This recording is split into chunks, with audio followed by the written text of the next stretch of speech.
Uh,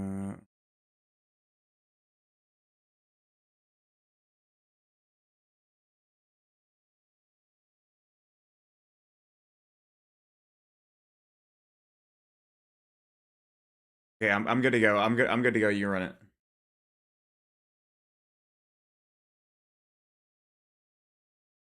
One, here we go.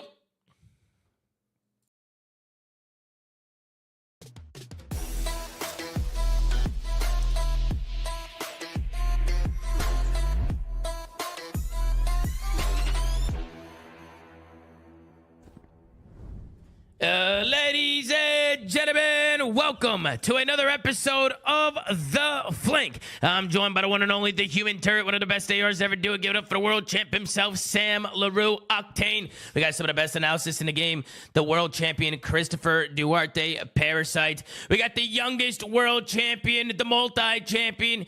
He lost 3-0 to Atlanta FaZe, but hey, he still got a three-piece, right? Is that what you said? Shit, I forgot. Got a three-piece last match, Tom, on main stage. Absolutely. That's what we like to hear. And then, of course, we got the executive producer of The Flank. Give it up for Mr. Ben J. Nassim. Gentlemen, how we doing? How we feeling? Probably one of the longest days of COD we've ever had. 13 hours we're going on right now. 13. I've been live since 4 a.m. Pacific time. How you guys feeling right now? You guys tired? Sam, how are you? Fucking tired. Honestly, I'm catching a second wind after. I think I got a little hype after the matches ended.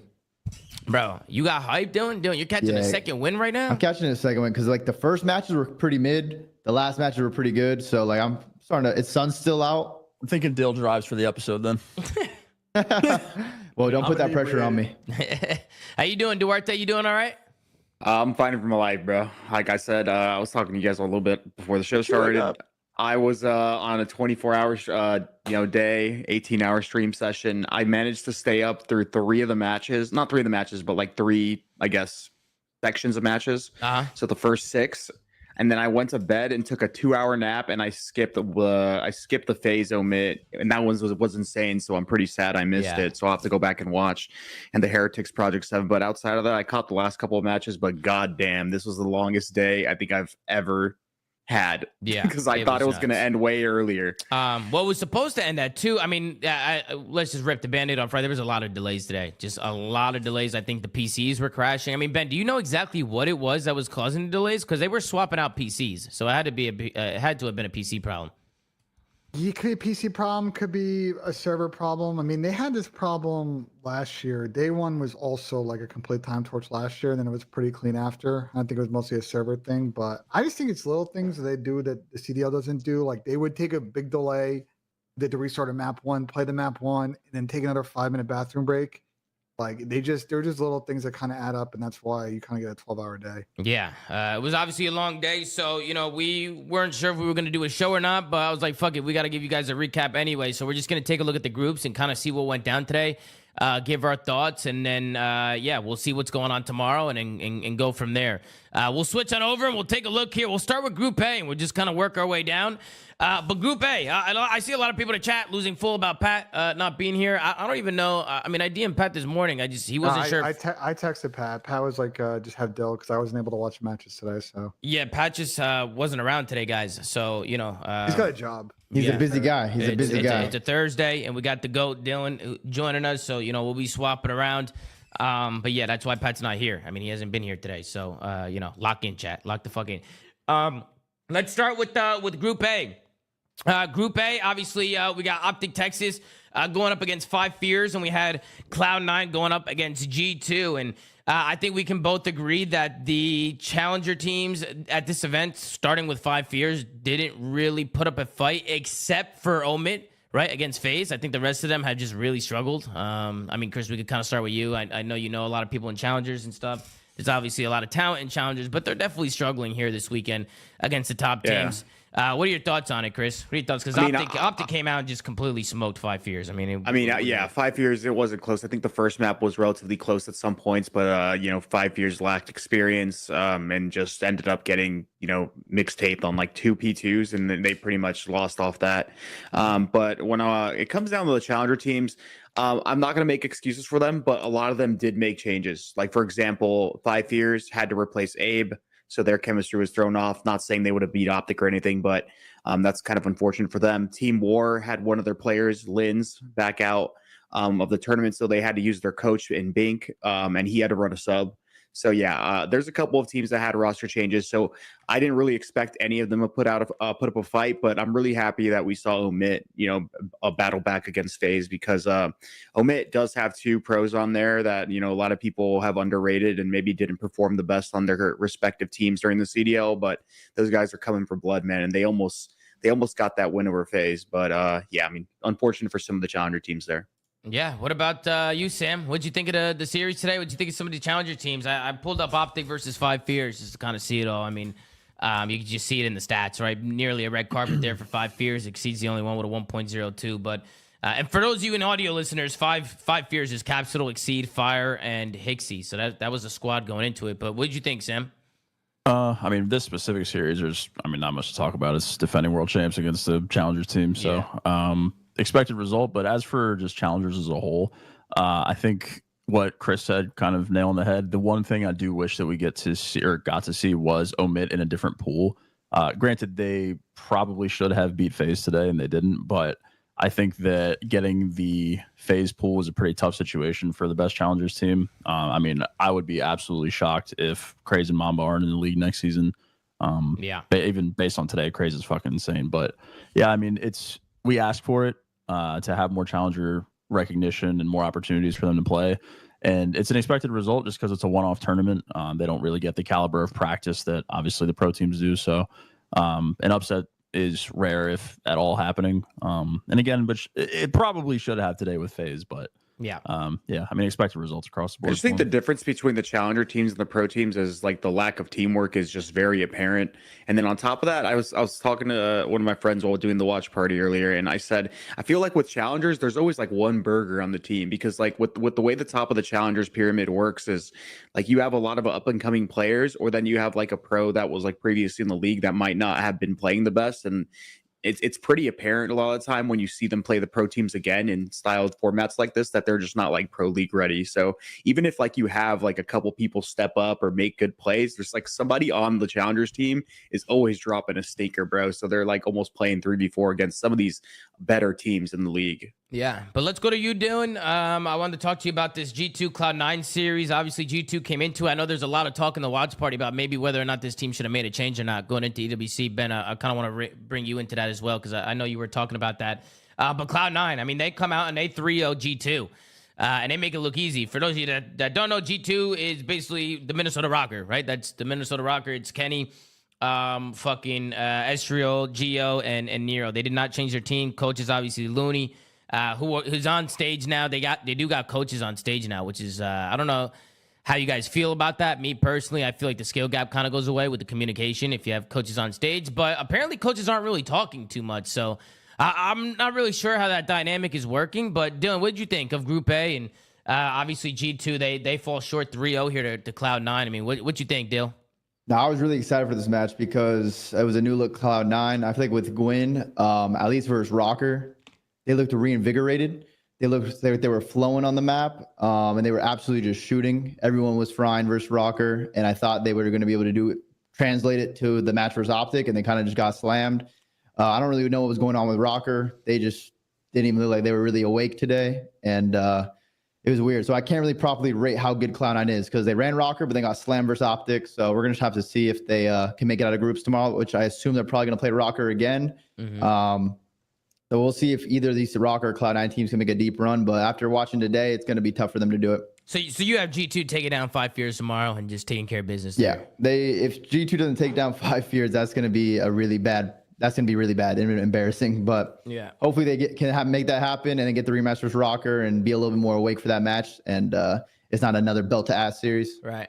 Let's go to you, Ben J. I mean, Ben, I know you really wanted this team to change going into the event. And, I mean, today they really didn't look too good. They struggled against Cloud9. Obviously, Cloud9 has a new look to their roster, bringing in Gwyn to join Kremp, Dante, and Spart with Lamar Accuracy behind them as the coach. What did you think, Ben J? Like, what did you think of the series? What did you think of the group overall? Where's your head at here? I think on this group overall, I think Optic took care of business today. They did what they needed to do against the teams. It would have been nice if they had won control against 5 fears 3-0 because then my power play would have hit, but it is what it is. It's tough. And then because the other 3 legs hit. But on the other side, I think Rocker, last time we saw them, they played that Toronto Ultra tournament before champs, and they like forfeited midway through. And I thought that was a little bit suspicious at the time. I was like, well, I thought then they're going to make a change, right? And them sticking, and today just seemed like they were not remotely on the same page. In past times, the one thing I'll give this Rocker team credit is they kind of were always pretty gritty in this series. I think today they just didn't. I just think they're just a dead team. So I think they'll take care of 5 fears, just because as much as I like, and want to tip the guys on that team for making it this far, they just don't have enough firepower on their squad, I think, to get past what you get the pop off on SGL, Geo, Nero kind of trio. But I think C9 will just beat them again. Mm-hmm. Yeah, I mean, looking at overall at the group, does anybody here have 5 fears? Maybe getting an upset tomorrow against G2 and maybe making a run here, or not really? Not really. So I'm not so. I don't think so. But at the same time, 5 fears did beat Rocker, I think, in that tournament before Rocker forfeited. But they could have been having issues. I don't really know what they did to forfeit and basically pull out of the tournament. But I'm pretty sure they played each other in it, and 5 fears won. So I mean, there's a chance they might go in there with some confidence and maybe stir up the pot. But yeah, I don't know if they're going to be able to do it on LAN. Yeah, they don't have consistent slaying, Chris. That's the one issue with their team. And I know it's with who? 5 fears? 5 fears. With Charlie, Exceed. Exceed did play well today, though. He was shooting. He did play good. To be fair, I don't know. I don't know if we've seen Exceed anytime he's been in the league run an AR, and he was running an AR, and at least in the respawns against Optic, I mean, he was shooting, he was trying his best, but they just couldn't close or out any of the maps. Mm-hmm. Yeah, I mean, obviously Optic already advances. I mean, I'll be honest, they probably looked like the best team to me today. Again, it's giving me like a champs vibe. Like they looked pretty comfortable today, and I mean, a quick 3-0 in 2 series, and they already advanced to Saturday. Where everyone else, it was kind of like close matches. Some upsets, almost a big upset with FaZe. We'll get there with FaZe in a moment, but.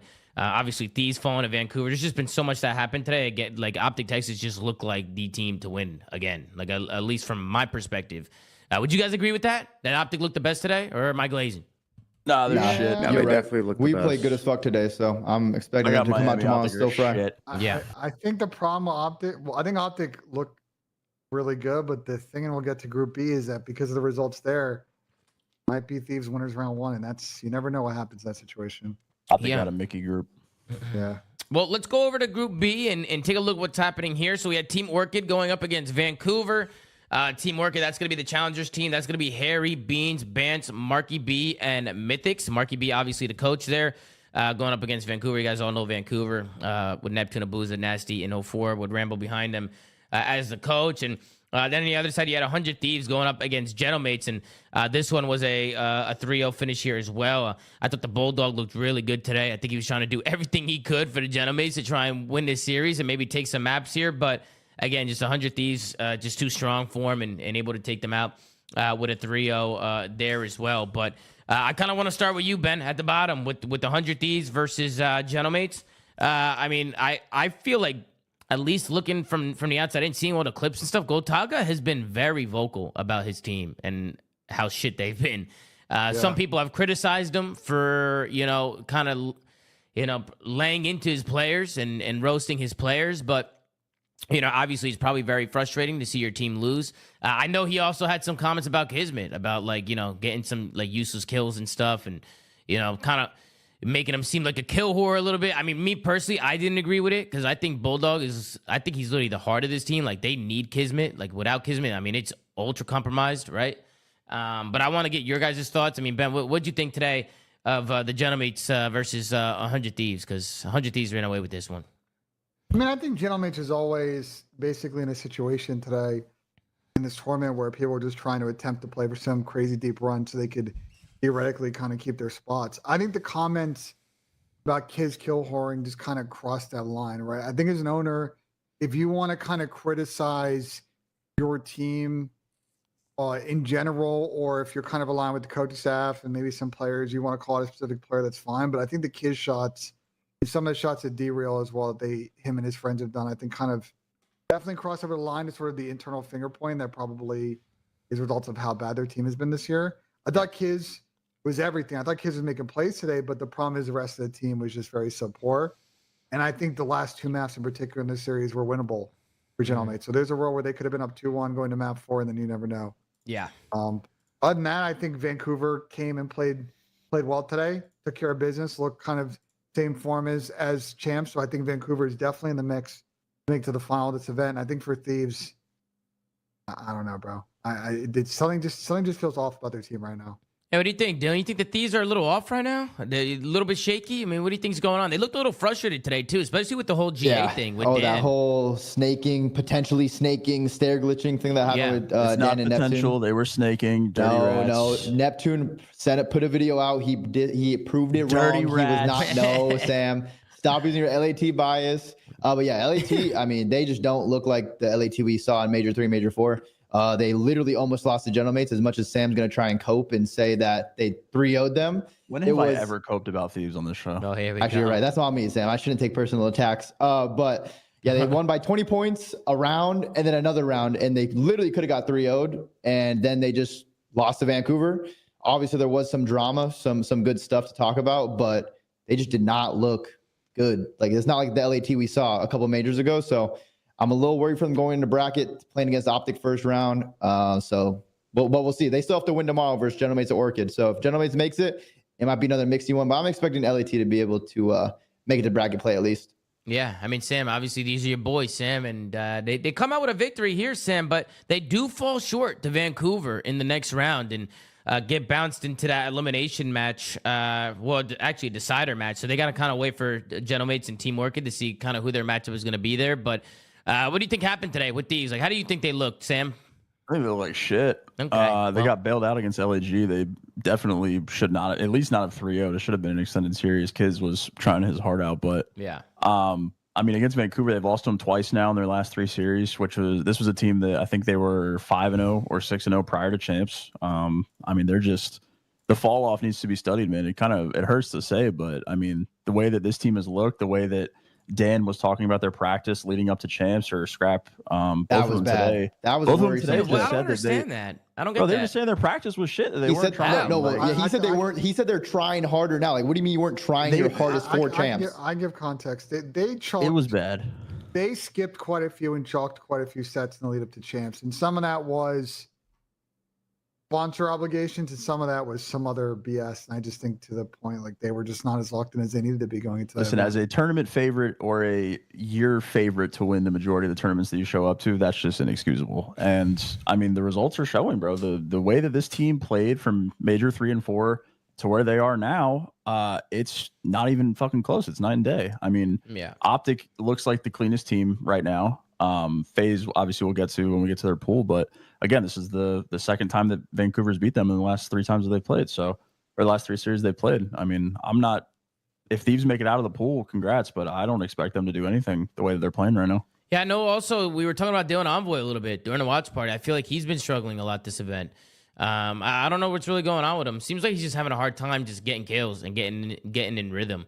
Because we know Dylan, right? Like, he's got that pop-up potential. It's just not really, it's not hitting for him right now. Like, he's not figuring it out. But what do you think, Duarte? What do you think is going on with the Thieves? You see a roster change here? What do you guys think? There might be a roster change here. It's like, potentially, if they have like another disappointing event where they don't go out in like the top 3 or even like potentially win, like, these guys could definitely look at that, because I think they just see the firepower in Scrap and Hydra, and they really think they should have had a lot more success this year.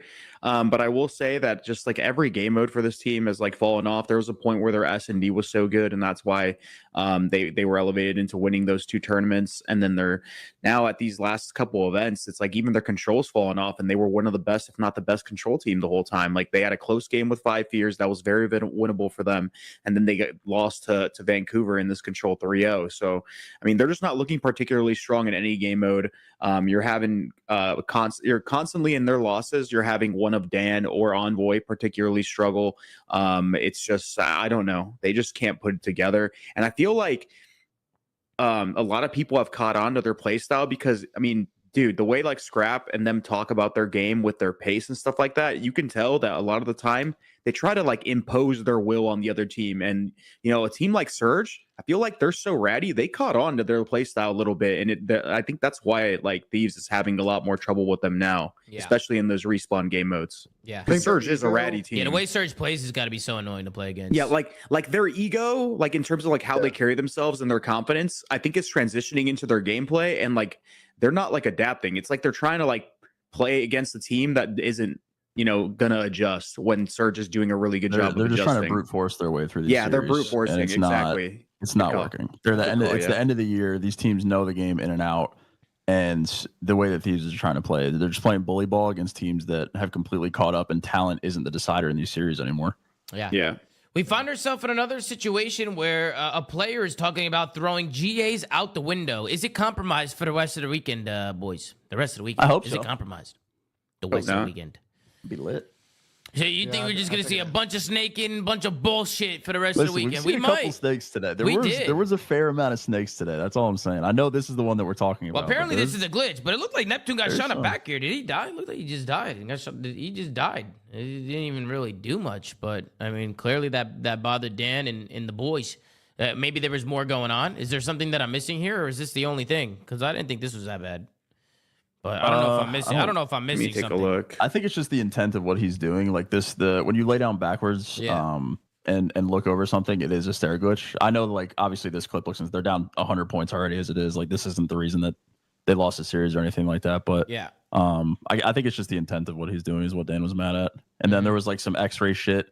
If you guys remember when people thought Dashy was snaking on Skyline, there was some X-ray stuff on the broadcast today on Hacienda where it looks pretty bad, and then Neptune tweeted his POV and it really didn't look like that at all. So I think that Dan was kind of tweaking a little bit. I'm not going to completely defend Neptune because I feel like the pro players know exactly what they're doing with every single micro movement that they have. But there's going to be times in the game, especially with Omni movement, where like you're going to prone to look at like a door, for example, and then sometimes you're just going to turn around. And if that turns into something that is like a stare glitch or something, that's kind of unavoidable, man. At the end of the day, it's the game's fault for having some of those things in the game. But I mean, I think Neptune is smart enough to know that the intent of what he was doing. So I mean, I don't agree with that, but the snaking, he wasn't snaking, bro.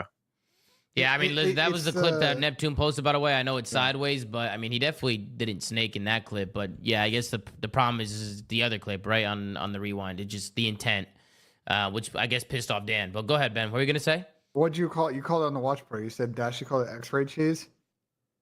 No, I'm saying that's what happened with Brandon. When everyone freaked out that he was snaking, and then he tweeted his POV or JP did, and it just like didn't look like that at all. Like whereas on that, when you watch someone do it on the X-ray, it looks like they're snaking crazy.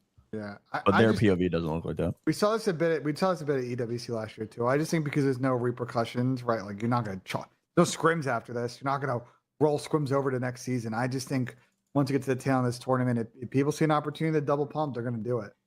Do that, opportunities to lay backwards and cheese an angle.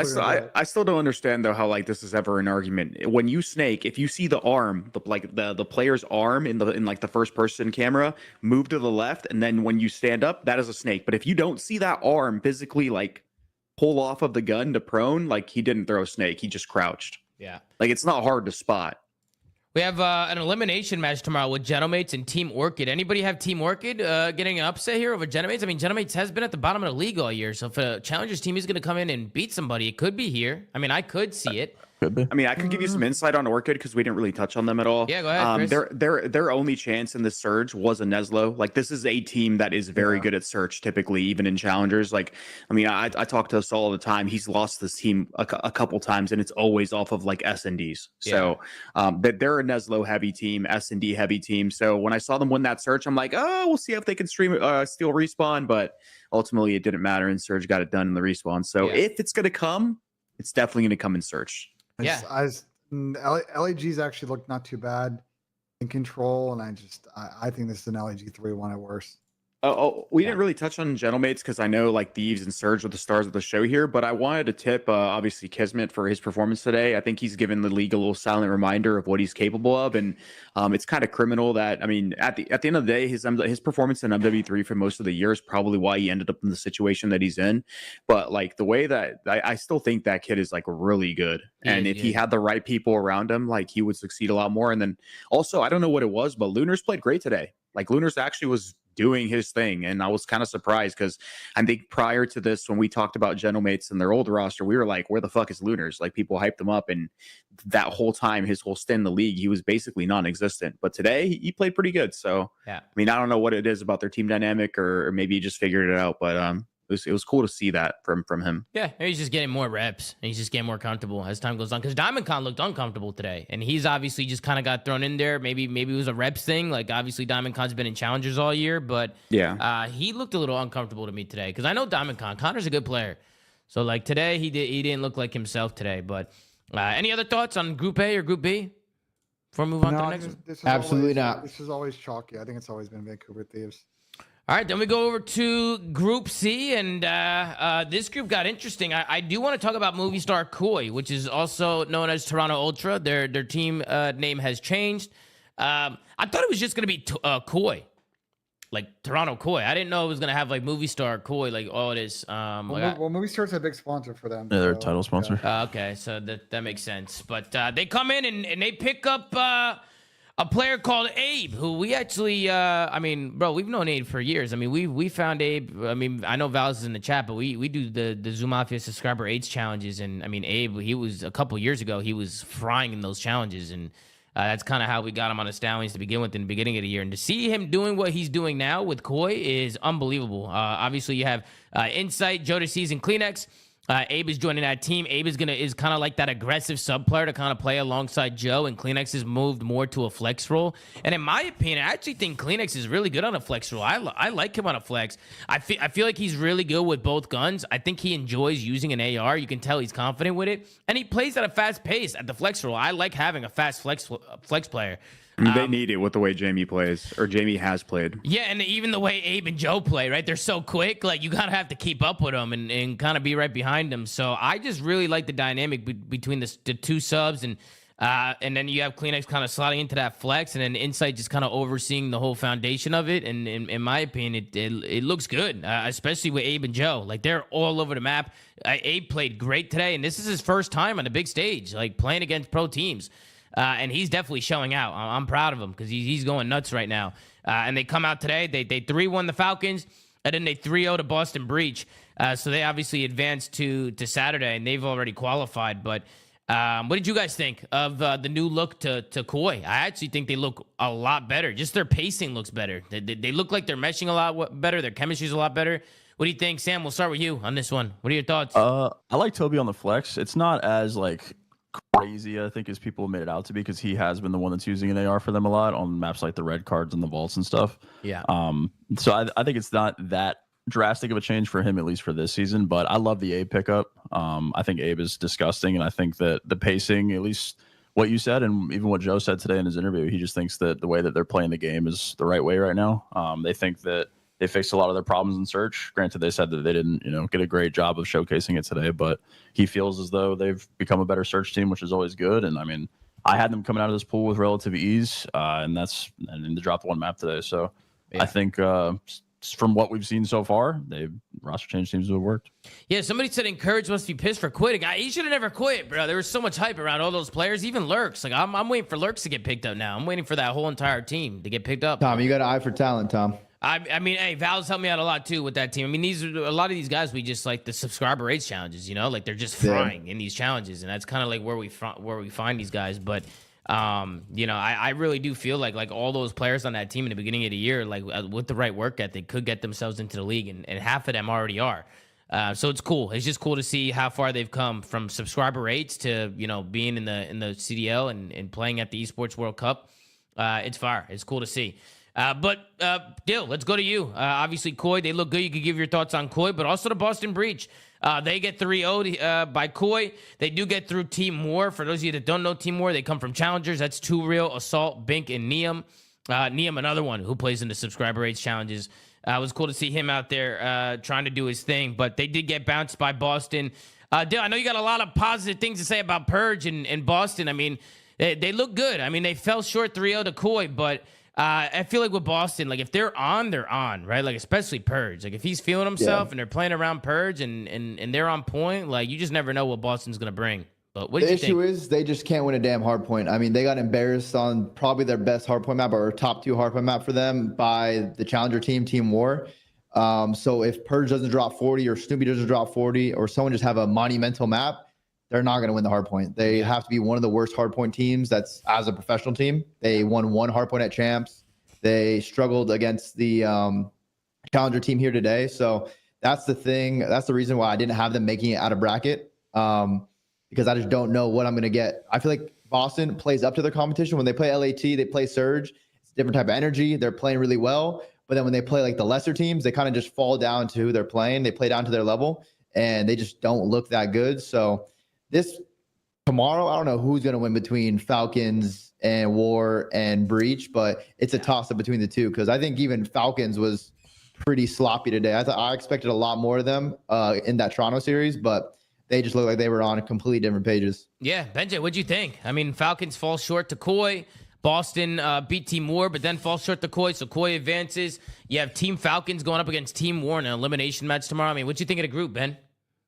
I think Dale hit the like on point with Boston. I just think their hard point limitation is potentially problematic for them tomorrow. I think it's still kind of Neslo and find a way to be out of this group, but I just don't know. The stars are gonna have to align for them to get another crazy run like they did at champs. I think for Falcons. Yeah, I'm pulling up their stats right now, and I mean, Benjay, what is going on here, Benjay? Talk to me. What the? I think for Falcons today, they've always been kind of a little bit of a momentum team. They could have gave me a free trip to Saudi. I'm putting up at least 50. It's really tough. I mean, they just picked up Tej, and he really need to have a good event to keep his spot on this team. And today was on a great debut. And I've not felt like Alec has been a good fit in this team at all from the start. They played a pretty nice red card. I will give them that. The red card S&D was very, very was quality for them in the series. But I just don't know how they don't win respawns unless they just fucking get going and like they've been pretty decent at search this whole for some reason. I remember when they first made this team, we were like, oh, they're going to be a hardpoint team, but they've actually gotten pretty decent at search where they've like stole a couple or almost got close to Nesloing team, which is crazy. I don't want to cut you completely off, Ben. So if you got any more points to finish, you can go ahead before I give my take. I just think like they've been a good red card S&D team. They've clutched a couple game 5s on red card S&D during the last couple splits. I just don't know. Man, with them and Boston, I just don't know. I think Boston might be able to grit that one in the game 5, but Falcons needs their new pickup Tej to play better, and they need Alec to put together a good series tomorrow, or they'll have a completely new lineup next time we see them. Yeah, I was going to say, regardless. I was going to cut to the chase, bro. This is like their current roster is just temporary because of the EWC rules. Like even if Tej like did play good and he managed to keep his spot, like Alec is gone, bro. Like that's a crazy tweet from their coach. That is a crazy tweet, but we said it before, bro. Hold on, that may not have been about their team though, because they had a lot of delays in this series. Clay may be talking about like how long that series took. I mean, it's not, but who cares about the delay? The way they played, like it don't matter if there's a delay or not tomorrow. Like it's just not good enough. They're cooked, bro. Like Alec is off this team. We said it before. Their AR duo is complete ass. They got rid of one, and they couldn't get rid of the other because of the EWC rules. They put a Band-Aid on their team temporarily, but they're gonna rip that Band-Aid off as soon as they get home because I think Pred and Xnit, especially with the talent that he has, they just have way higher expectations of like where they want to be in the CDL and especially with the Falcons money and you know how those guys love to invest in talent. Like, bro, this is a temporary solution, bro. They're fucked. yeah, They could go in all. We'll talk a lot about them during roster meeting. They can go in a lot of different directions, but I mean, it might be chalk tomorrow. Boston's weekend hard point, so game 5, both red card S&D. Maybe Falcons win and get out of bracket, but who knows? yeah. I didn't get to say anything about KOI or Boston, but I think this Boston team also is going to need to change. Like, I like their S&D for the most part. For most of the season, it's been pretty good. Like, Snoopy's been an amazing S&D player, but if Purge or like Cammy or Wake isn't just randomly having an insane pop-off game, they're cooked. And I think Cammy's just been the outlier. I've seen Cammy have a lot of like 0.5s, 0.6s in respawn. I think he's just getting shit on, but I still don't know, even if they just pick up a quote unquote more talented player if their respawn is going to be fixed. So, but on the Ultra front, I did like the Kleenex, the Flex. He looked really good on it. I wasn't sure how that was going to impact their game, but Abe did step up to the plate, especially against Boston when he needed to. He fried in that series. So, Yeah, he did. you know, they piqued my interest. I'm curious to see how they develop. And I'm happy Abe got his shot, but we'll see how they do against the tougher competition.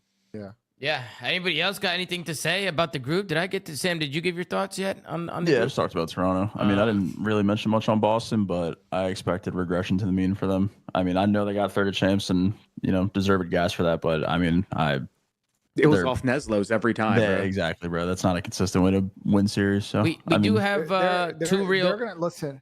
They're gonna lose their best players unless his Boston spot changes hands and they keep a couple like their team's getting poached and they're starting from fresh. Yeah, well, I think Snoopy might be free agent because I know he's been on Boston for a while now. So Yeah. we'll see. I do want to mention Team War is going to be going up against Team Falcons. Again, that's kind of like the elimination match. You got two real Salt, Bink, and Neum going up against the Falcons, right? XNA, TJ, RCs, and Pred with Clay behind them coaching. Is there a way where a Challengers team can maybe take down the Falcons here? I could see it too. I could see Team War maybe making an upset here. I mean, bro, at this point, I mean, these Challenger teams are playing the bottom CDL teams, right? So it's like if they show up to play and bring the energy, I mean, anything can happen in a day of COD. Yeah, I can see it. But I agree, right? Like after EWC, I think like probably 11 teams are blowing the fuck up. Yeah. Most likely. If Thieves don't win, I think FaZe will talk about in a second. If Thieves don't win, I think I think Thieves is gonna get a FaZe player no matter what happens. We'll have plenty of time to talk about that. When it comes to the challenger teams, I just think it sucks how they drew out. The two of the teams that got the easiest pulls were the two teams that had to make roster changes, while all the other challenger teams that were like more put together, they got into harder pools. So it's kind of that's why I feel unfortunate. bad. I kind of wish that Omit was somewhere else. The hard pull is a result of last year was like Toronto not getting a good placing. It's FaZe getting a good place, not getting a good placing this year. It's like these. I don't know how they do the groups. Like I'm just gonna put it out there. If Omit is in that pool, I promise you they get out of that pool. It's ridiculous. They actually would get out. Did get a tough It draw. was just They based got a off really the champs tough draw. placing, so that's why like LAT and FaZe got into like weird situations. And Omit got the shit end of the stick because they get one challenger champs and had the first seed, but then they got to play FaZe and Miami, which is two solid teams. Yeah, but let's be honest. FaZe should have lost today against Omit. They should have lost. FaZe played terrible today. Their mini map is horrible right now. Like seeing them just leaving lanes open and just like not pushing out the right shit, and just they're also on different pages. Like I'm seeing people run backwards while people are running forward, right? Like it doesn't seem like they're calming with each other. FaZe needs to clean it up, or they're gonna get bounced tomorrow. Like they have. They should have lost today. They were up 5-2 in the last map. Their hard point, Tom, for the last couple years has been absolute ass. And the only time they've ever had like good events in hardpoint is where like Simp, for example, is dropping like insane numbers and he just like goes off, and it's just not a consistent thing. Like Simp is a superstar player, but at the same time, like that's just not realistic. Their hardpoint has failed to improve title to title, and I don't know if that's like a coaching thing or if that's just the chemistry between the team or like a player thing, but like they just failed to work on it, and I don't know why they can't identify these issues being the team that they are. But it's just hardpoint, bro. They're not good at it. They haven't been good at it for a long time. They went 2-2 a hardpoint in both these matches, though. Like I know, but I'm saying like control is the one thing that's completely fallen off the cliff, and that's the biggest example of what Tom's talking about, where they fair enough. I agree with you. Their hardpoint is very. I'm just talking about overall in the year, like everywhere. You know what I mean? But not today. Today, I think it was the control was an issue. They clutched up a crazy Game 5 comeback. The rest of these really struggled. I just think they have teamed too long together. I think they're all on different pages on how they want to play. I think they faked it till they made it, and got some really good energy this year off of the December run to try and improve. And they got those two events. They got some really good energy last year off of champs to kind of get that. But I just think the team's run its course. It is what it is. They've been together too long. They just aren't on the same page on how they want to play, and they just need to kind of go somewhat separate ways with the squad. Well, we talked about it during the watch party, and the chat's talking about it right now. The comms, the communication. Clearly, there's a communication issue. I mean, you could tell just by looking at the mini map. Like, I don't think they're small talking very well. And maybe I'm wrong. And if they are small talking, they're not listening. You're not wrong, Tom. Because you could tell by looking at the mini map that they're not talking to each other. There's something going on. Tom, today on a P1 rotation, On Skyline, they got 3-piece by a guy that hit vet. After the other team went 3 dead.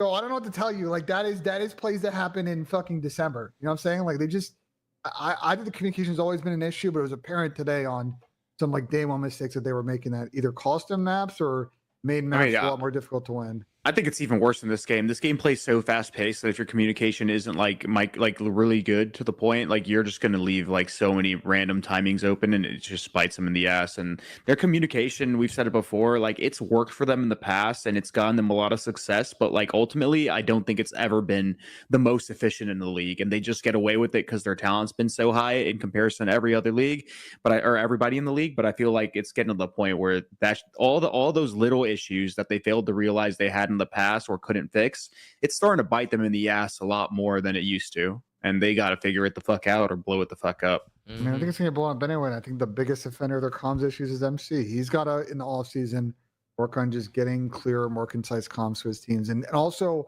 I think he struggles to verbalize the thoughts that are in his head. If you ever kind of watch or listen in, so I think him not really small talking enough to direct what he wants to do on the map, I think really hurts them.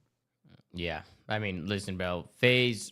They need to lock in, bro. They need to lock in. They do not look good. Like, they were lucky to get that win today. I mean, I was fucking shocked when they got that win today. I was like, I was going nuts.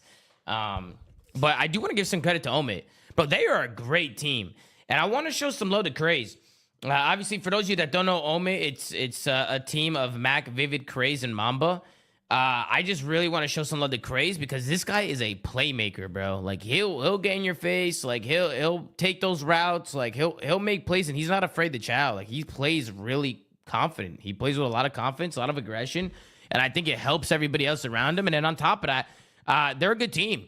I think Mamba brings a lot to the team. I think he's another one in Challengers who's been showing out and playing really well all year. And to see him doing the same thing on LAN, like these guys can obviously play. I mean, they're playing, obviously Atlanta FaZe. Like this is not an easy team to get by, considering Atlanta FaZe obviously playing bad. But you also got to give credit to Omid because they're forcing those mistakes, right? Because they're playing well. So I want to give credit to Rafi because I think he's been doing a great job. With the I'm serious. Give credit. I know because he's been doing a great job in Challengers. He's been running those circles. He's running circles. He's always making teams. He's always helping players. And I know there's been drama with him and Exceed and different shit. But listen, bro, like Rafi's giving an opportunity for players to sign a contract, get paid a little bit, and get funded out here. And Rafi's been investing a lot into the space. So to see his team at EWC like competing with a team like FaZe. Is awesome to see, right? I mean, it's all the work that Rafi's been putting in is paying off. So, hopefully next season we can get the Stallions there right next to you, Rafi, with Omid just like last season. But, it's cool to see Rafi doing his fucking thing with the Omid boys because they look good today. I thought they should have won.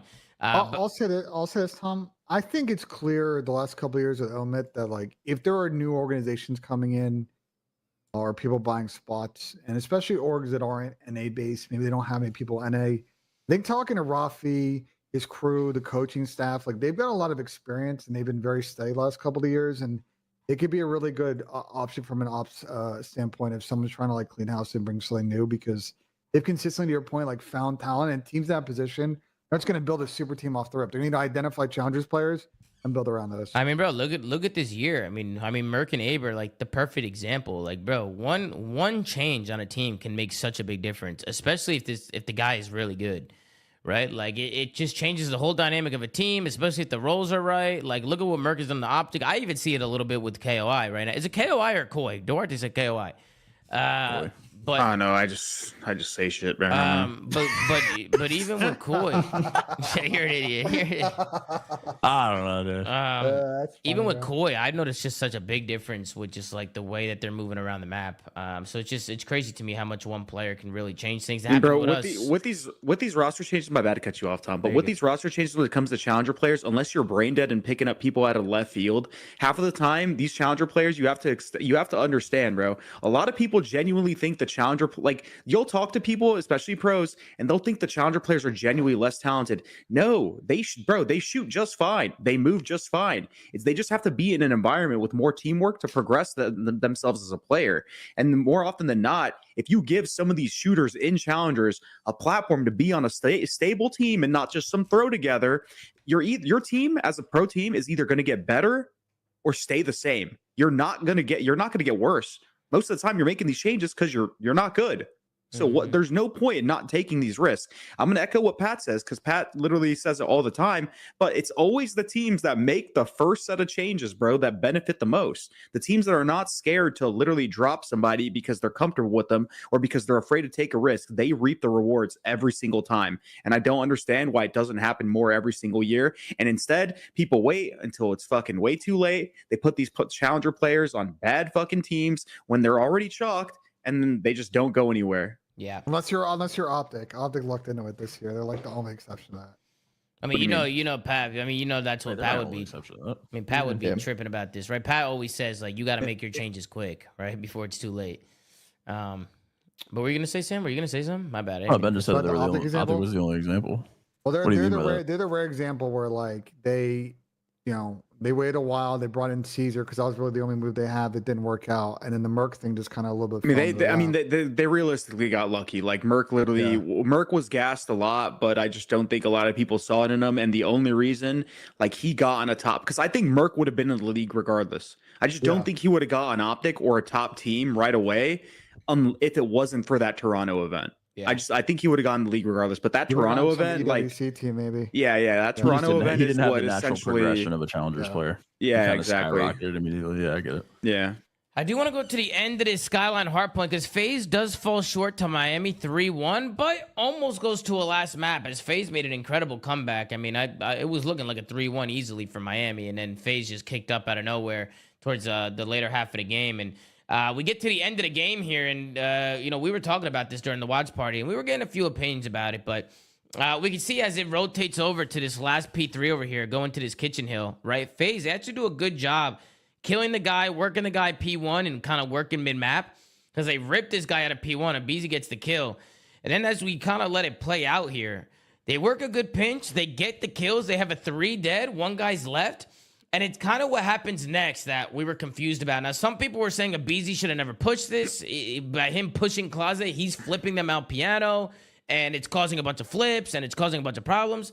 I actually thought that Abizi pushing this, I thought it was pretty obvious that they were spawning piano, but for some reason, none of them were turning, which is where I started bringing up communication problems. I was like, dude, are they not communicating? Because like the split here piano is just so obvious, especially when they didn't comment. And they're just not turning. They're just not turning. Like is the pinch the better player? Well, I mean, that's what I wanted to ask you guys, right? Like, would you have pinched? Was it a communication problem? Was it a little bit of both? Right? Like, they're under the impression that they all spawn grass like right in front of them. That's why you don't see any of them like scared to peek it. They're all still looking at grass. But as soon as number 3 got to bottom bed, it split them piano, and they just didn't think they'd spawn there. So I think if they would have known concrete where the spawn was, they would have like made the play. But I just think they got confused. I don't think that's a bad play at all. Wait, I think for the moment in the game, this is a horrible play. It's a really bad play. They should just let them all spawn. If this stone. is just like a normal P3 and it's just like a 50 to 50 game, it is early. It is early in the hill. You need 9 seconds to lose the game. My fault. I wasn't looking. Remember, this is one of the series that I missed because I was taking a nap. There's an absolute 24-hour bend. I was not looking at the score. I'm not gonna lie. I tunneled on the mini map. This is a terrible play. Yeah. No, 100%. I just realized they needed 9, but my fault.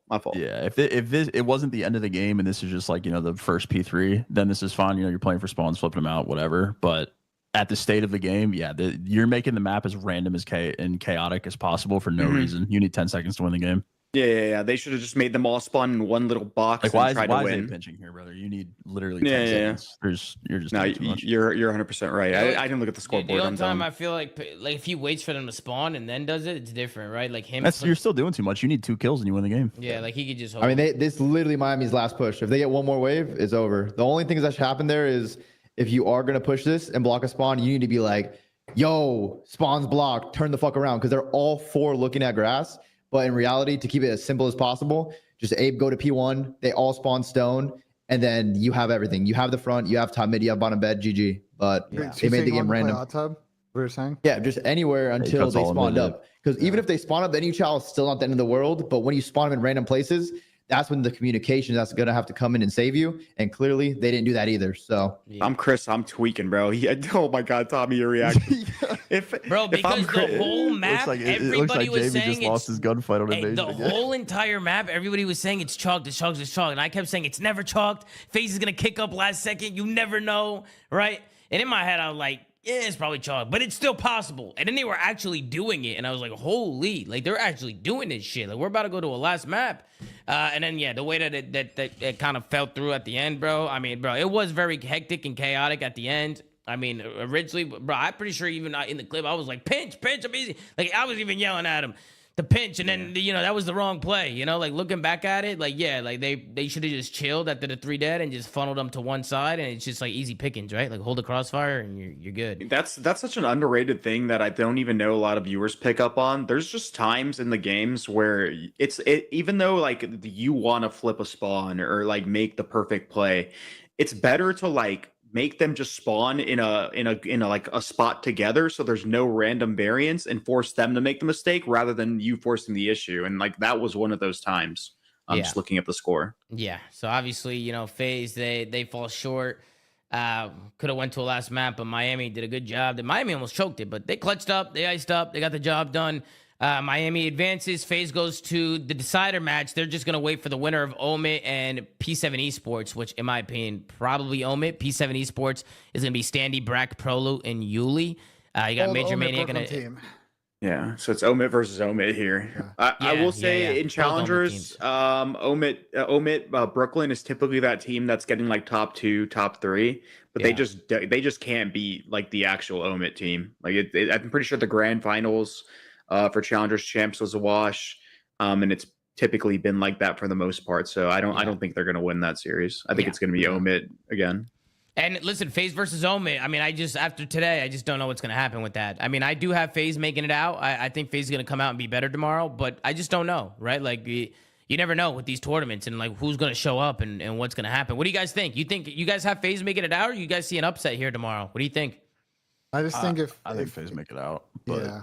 I view it the same way I view Thieves. Even if they do, I don't, the way that they've been playing so far and how they played at champs, I just don't really have faith in them to make a deep run in this tournament. Yeah. I don't think their gameplay is going to get infinitely better. I think if they make it deep in this tournament, it's just going to be a lot of gritty maps and gritty wins. Their S&D looked like a little bit better the last 2 search maps they played today. So get that to carry, but I just think it's going to be another 3-2 win, I think. Also, we didn't really touch on Heretics, but I wanted to give some gas to Metals, man, because he's like always that guy that we kind of look at under the microscope, and if when he's playing bad, we criticize him a lot, but like sometimes when he does play good, we don't give him enough love. I think if he's playing like this, they're gonna make another run because he's always that X factor for them, and he played really good against FaZe. I think he typically plays really good against FaZe, and I don't know why, but yeah, he had a good series. Take a look at the tweet coming in from Real. Real tweeted after the game today. He said people would rather play for a positive KD than for the win. Who do you think he's talking about, guys? He's absolutely talking about MC. There's a lot of beef between these teams, I think. So yeah, a lot of shit talk. A lot of body shots. Yeah, I will say Miami has looked really good all year. And they got FaZe's number too. Yeah, I think people are just waiting. At least for me, I'm just waiting to see Miami take that next step and win. Right, like or get to a final, like just they have not got to one and win, and I think they have what it takes to do it. I really do. I just think they have to put it all together. So only time will tell if they're able to get it done. But definitely some chirps after the series from the Miami boys. But I agree, Chris. Miami looked great. If you go to the DM, I linked you with the bracket. Looks like there's a CDL Intel tweet. You can pull this up because I think for Miami, if they make it to a final at this one, they're going to have eliminated like quite a few good teams. In order to get there, they're going to have to have beaten, one of whoever the second place team is from Group C. So that's like the Toronto, it's probably Boston, that situation. And they're probably have to play their Optic or Thieves. So you do that, you've probably eliminated like a team that's won one of the last 3 events, and then you feel pretty good going into maybe Vancouver or Toronto or FaZe on the other side. Yeah. Yeah, I mean, we'll see what happens. I mean, I feel like at this point, like you just don't know. I will say though, Optic again just looked like the strongest team to me, but we'll see. You know, we'll see how it plays out tomorrow and how it plays out throughout the weekend. But do you guys have any other final thoughts from today? As a whole, it was a long day, guys, so I don't want to keep you too long. But any other final thoughts? Small thing. They need to get Sim out the hill. Top 8. What'd you say? What'd you say, Sam? I said Thieves or Optic are getting top 8. Yeah, which is crazy. Probably. Yep. I mean, And get Simp off the hill. I said Simp had 2 minutes. Please let Chris Lair roam and slay. Simp should not be in the hill. Someone else get in the hill for Simp. I don't think it's gonna change, bro. they need to It's kinda is what it communicate. is. They need Well, it's too late to communicate. change now, but that's what should happen. I think that's a roster mania problem. Yeah, which guys, I mean, listen, after EWC, expect a lot of roster mania episodes. I feel like shit's about to go That's down. crazy to think about, bro. The trio potentially not being the trio anymore is actually crazy to me. Yeah, it's They're nuts. team for what, 5 It's years? rare, bro. Yeah. When do you see it's rare you see a team together for like 6 years? That's just They have to be the longest insane amount. tenured team, right? Yeah. I don't think Yeah. it's ever happened before. Yeah, COD, yeah. I mean, in League of Legends, you got some ones that have gone the distance, and some in CS, but mm-hmm. COD, yeah, this is it. Ben, we want to stick us out with a putt? Oh yeah, I can get some putter. Absolutely. I gotta grab my putter real quick though. Yeah, go grab it real quick, bro. Go grab it. See what's going on. Absolutely. What's the Ben. schedule like for tomorrow? I think it starts at Just 7 pull it up, a.m. Chris. What do you Pacific. Yeah, but like, do we have like a schedule for the matches? Because we didn't even talk about the matches for the next day, or do you not want We to? just Starts at pulled 10 it up. a.m. tomorrow Eastern. Oh, did you? I'm sorry, I looked away. It was this. I mean, there's a shit ton of matches. I mean, Nine at your time, Chris. we kind of, when we were going through the groups, we already kind of talked about the matchups and like, you know, the elimination matches, who we think's gonna win. I mean, for the most part, we don't really have like challenger teams making it out. We have Omit against P7. We got Omit winning that one. We had it starts later Gentlemen. We had tomorrow. G2 against Yeah, Five there's only 4 Spears. slots. Yeah, we start at 7 a.m. 7 a.m. Pacific time, 10 a.m. Eastern. So, you know, we get a few more hours tomorrow because I was up at 3 a.m. today, which is really weird for me. Super early. Dude, I'm actually might as so well go chalk, 24, Tom. Tom. I'm 14 trying to already. figure out. I'm trying to figure out what kind of schedule I want to do. Like, do I want to like stay up a couple more hours and go to bed like at like 1? Go to bed, bro. Go to Or bed. do I want to go to bed? Or do I want? No, Or do I go want to to? bed. Or do brother. I There's want too to many sleep matches. now? No, you know what I mean? Like, I just don't know. Like go to sleep now and wake up, stream a little bit. You're saying, and then Yeah, like I'm trying to figure out my schedule, bro, because this is not ideal. yeah. Tom, can you fix a crop on my cam so you guys can see the ball going? Absolutely. Wait, that's actually a big thing, though. Shout out to all the fans because I feel like we're experiencing it now for one of the few times it does happen. Shout out to all the fans around the world that watch the CDL, that they stay up all night, messing up their sleep schedules, watching these matches late. Because now we're getting a taste of it, and it's tough. Yeah, So, it is tough. Shout It's out to them hard. for being dedicated. Yeah, for sure. The passion's there. And Benjay sinks the pot nice and easy here on day one of the Esports World Cup. I mean, overall, guys, the thoughts before we head out, thoughts on Esports World Cup, the production. I mean, the delays suck, but the stage looks sick. I think the Stage is overall. cool. I think as always with EWC, Tom, the stage and the venue experience is good. I think one of the problems that's kind of clear if you watch their broadcast, it seems like a lot of the people that are running the broadcast is a lot of like people that do CS. Like you can kind of tell with the way that they cut, like the way that the show runs is very similar to an ESL CS show, and I think Yeah. they miss a lot that we get from COD. They don't talk about stats on broadcast. They don't talk about the history on broadcast. The interviews are a little bit awkward, and then from the CODcaster side, it seems like they're really sticking to this light blue and gold kind of color scheme. Yeah, they got to change that. And- They got to change Yeah, that. it's bad. There's two problems with it. One is when they get a blue and a gold team, they're not properly assigned the colors. And the second problem is in control, the light blue is impossible to see the ticks on. So Yeah. I kind of asked around. I don't really know if the colored thing is going to change. So maybe they can do a couple things with contrast to help it out. But Yeah, it's the same I mean, issue last year. I mean, listen, bro. I mean, they definitely got to fix the delays. I think the delays will help. You know, I'm sure they're doing the best they can, but they got to try and find something. Find a But solution. Tom, you got to think. Even the listen-ins, Tom. We're hearing both teams in the listen-ins. Yeah, the We're not- listen-ins and the too. mic. It sounds like they're talking to their PS5 controller mic or something. Like it Yeah. doesn't sound good at all. So Yeah, the listen-ins and were a problem. they zoom in on every player's face. I can count every pimple on someone's face, every hair, every pore, all the I know what greasy shots you had faces. for breakfast, bro. I can Literally, see it still. I'm seeing nose hairs on stream. Like, bro, we are seeing. I know everything about every player now. Yeah, no, it's actually crazy. They're I think just they're doing players dirty by zooming in that close, bro. Yeah, I think the problem, Dill, is that what it sounds like to me. So, like when you guys normally do listenings in the CDL, dude, they're hopping in the TeamSpeak server and grabbing it direct there. they can mute people, like they can tweak it a little bit. I think they're taking literally down the line from the daisy chain, and that's why it just sounds like very analog and like the quality's not very Man, good. daisy chain. Remember back in the day, we had the Astro mix amps at like UMG Philadelphia and shit. We would just pull up with our own mix amp and our own daisy chain, and we would just connect to our teammate next to us. It was so simple. It was so easy. Yeah, I was gonna say, so many of this stuff works so much better. Even LAN worked better, bro. We had System Link, like Yeah. actual Bro, you guys LAN. act like the daisy chains, bro. You poor fucking shit. He had to fix that shit all the time, bro. At events, you guys don't remember how often he. Well, had to that's swap also out because entire people. setup. Well, That's no, also but that's because because of how people they are connect to. dumb. Yeah, it's also how it connects to production. It was never like it usually was never like an actual mix amp issue. It was like how they like connected to the broadcast. Talking Yeah. about for the listeners or just the general fucking Astro issues they had? 'Cause they had a lot of back in. I don't know. I don't remember having many. Like I Yeah. said, the easy fix, TeamSpeak, or you know, because it allows you to tweak individual player volume and you can mute people and like you can actually do a mix on it. The problem with taking down the line is it's all flat and it's just hard to like mix and get everybody to even out. So Yeah. it is what it is.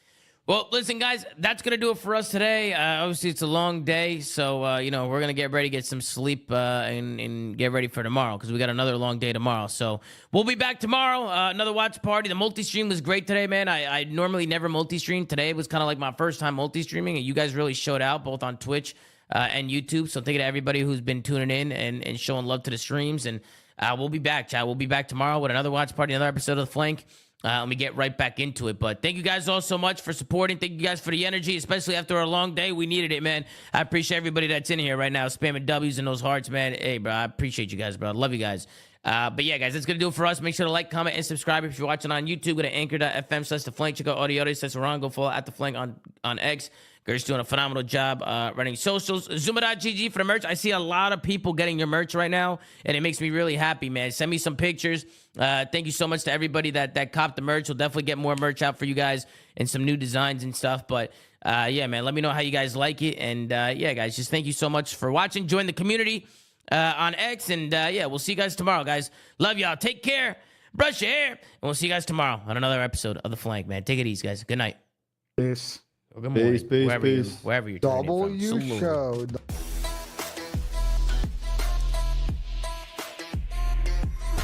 W Dylan. Absolutely. She's not a sub? Nah, she used her Twitch Prime on me, bright and early though. for tomorrow. No, but I'm man. saying I'm surprised Mama Tats has never gotten gifted before. She's always in Nah, the she chat. usually does. She usually gets gifted. She usually gets gifted. You know what I mean? Because she's always in there. Yeah. I am Yeah, off I to saw. go see Fantastic Four. I will see you guys bright and early sir. here Enjoy tomorrow morning. yourself, man. Another. Watch out for Pedro See you later, Pascal. bros. Wait, Tom, Yeah. unless you want to rip a power play right now, I got like 5 minutes. Pedro gets some anxiety, Ben. He might look for you. Yeah, you never know, bro. Be careful. Oops. I'm gonna pull up a prize. I'm pulling up prize picks right now. It might not be the lines might not be up yet. Later, Oh, boys. they're not up yet. I'm Nah, gonna I'm check gonna it just, out. I'm gonna just do the, bro. I'm gonna do this shit later when I'm laying down. All right, chat. Thanks for watching. Appreciate y'all hanging out for the flank. I'm gonna end the stream and I'm gonna be back. I'm gonna go like take a shower or something, and then probably come back and stream till like I'll probably try to stream till like 1, maybe. Go to bed. I don't know yet. I need to figure it out. This weekend is a mess for me, so I'm gonna try to stream till like 1, and then I'm gonna try to go to bed after. So I'll be back.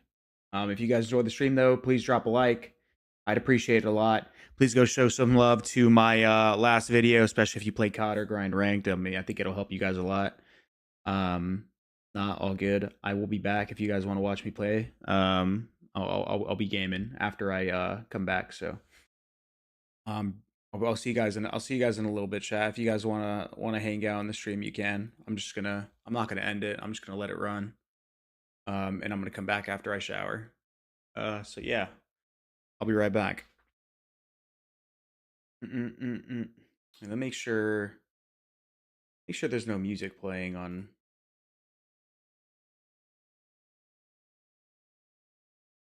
There's no music playing on. Okay, sweet. There's no music. All right. I'll be right back. I'm gonna throw up just throw up something for you guys to stare at while I go shower and change and stuff.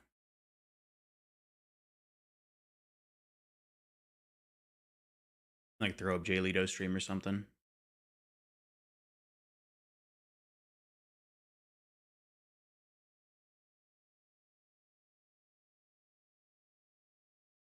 Actually, no, I think I am gonna end stream. I'm gonna end the YouTube one at least. I'll be right back though. Thanks for watching, chat. Love y'all.